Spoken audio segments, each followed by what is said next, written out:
अब तक हम माँ भगवद गीता के 12 अध्याय संपूर्ण कर चुके हैं। अब हम 13वें अध्याय में प्रवेश करेंगे और आज उसकी कुछ पंक्तियां साझा करेंगे।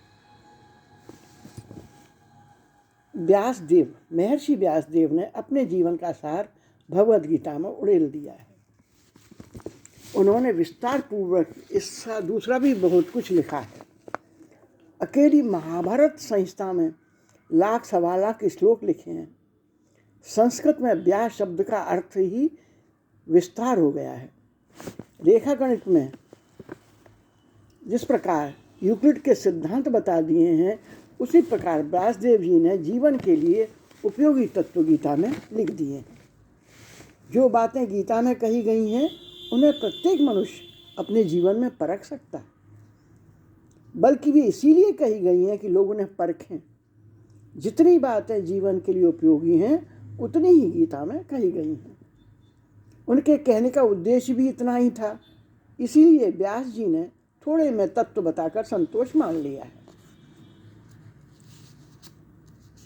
उनकी इस संतोष वृत्ति में उनका सत्य तथा आत्मा अनुभव संबंधी महान विश्वास हमें दिखाई देता है। उसके समर्थन के लिए अधिक युक्ति काम में लाने की जरूरत नहीं रहती, जो बात सत्य है। आँखों से हम जिस रूप को देखते हैं, उसे हम मूर्ति आकार देह कहते हैं। यद्यपि बाहरी मूर्ति का परिचय हमारी आँखों से हो जाता है, तो भी वस्तु के अंतरंग में हमें प्रवेश करना पड़ता है। फल का ऊपरी कवच छिलका निकालकर उसका भीतरी गूदा चखना पड़ता है। नारियल को भी फोड़कर भीतर क्या है यह देखना पड़ता है। कटहल पर कांटे लगे रहते हैं, तो भी भीतर रसीला गूदा भरा रहता है। हम चाहे अपनी ओर देखें, चाहे दूसरों की ओर, यह भीतर और बाहर का पृथक्करण आवश्यक हो जाता है। बाह्य देह और भीतरी आत्मा, इस तरह प्रत्येक वस्तु का दोहरा रूप है। कर्म में यही बात है। बाहरी फल कर्म का शरीर है, और कर्म की बदौलत जो चित्त शुद्धि होती है, वह उस कर्म की आत्मा है। सुधर्माचरण का बाहरी फल रूप शरीर छोड़कर भीतरी चित्त शुद्ध रूप सारभूत आत्मा को हम ग्रहण करें, हृदय में धारण कर लें। इस प्रकार देखने की आदत देह को हटाकर प्रत्येक वस्तु का सार ग्रहण करने की सारग्रही दृष्टि हमें प्राप्त कर लेनी चाहिए। आँखों से मन को, विचारों को ऐसी शिक्षा, ऐसी आदत, ऐसा अभ्यास करा देना चाहिए कि हर बात में देह को अलग करके आत्मा की पूजा करनी चाहिए। बहुतों को ऐसा लगता है कि अध्यात्म विद्या का जीवन से कोई संबंध नहीं है। कुछ लोगों का ऐसा मत है कि यदि ऐसा कोई संबंध है तो वह नहीं होना चाहिए। लेकिन गीता माँ के अनुसार देह से आत्मा को अलग समझने की शिक्षा बचपन से ही देने की योजना बनाई जा सके तो बड़े आनंद की बात होगी। बच्चे की प्रशंसा भी करते हैं तो वह भी उसके देह पक्ष को लेकर ही, उसकी निंदा भी हम देह पक्ष को लेकर करते हैं। इससे हमें बचना चाहिए, इससे बच्चे को चोट लगती है। देह में अथवा मन में रहने वाली किसी दोष का ज्ञान होना बुरा नहीं, इससे उस दोष को दूर करने में सहायता मिलती है। और अपने दोषों को दूर करने के लिए जो आत्म परीक्षण करता है, वह भी तो अपनी देह से पृथक करके ही ऐसा करता है। अतः जब कोई उसे उसका दोष दिखाता है तो उसे गुस्सा नहीं आता, बल्कि इस शरीर रूपी यंत्र में, इस मनोरूपी यंत्र में क्या क्या दोष हैं, इसका विचार करके अपना दोष दूर करता है। इसके विपरीत जो देह को ही अपने से दूर नहीं मानता, वह सुधार कर ही नहीं सकता। सुधार तभी हो सकेगा जब हम यह मानेंगे कि यह देह मुझे साधन रूप में मिली हुई है। देह भगवान के घर की, देह खेती के औजार हैं, वैसी ही यह देह है। देह भगवान के घर की खेती का एक औजार है। यह औजार अगर खराब हो जाए तो अवश्य से बनाना और सुधारना चाहिए। इस देह से अपने को अलग रखकर दोषों से मुक्त होने का प्रयास हमें निरंतर करते रहना चाहिए।